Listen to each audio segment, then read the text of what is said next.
رسول اللہ صلی اللہ علیہ وسلم نے فرمایا، جس کی نماز عصر چھوٹ گئی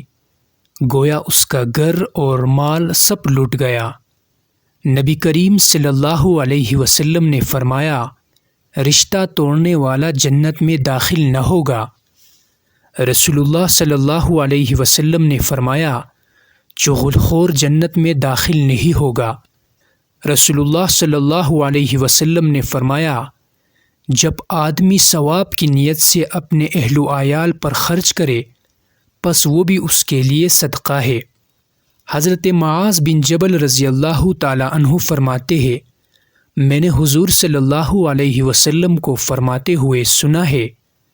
کہ جو آدمی اللہ کے راستے میں نکلتا ہے وہ اللہ کی ذمہ داری میں ہوتا ہے، اور جو کسی بیمار کی عیادت کرنے جاتا ہے وہ بھی اللہ کی ذمہ داری میں ہوتا ہے،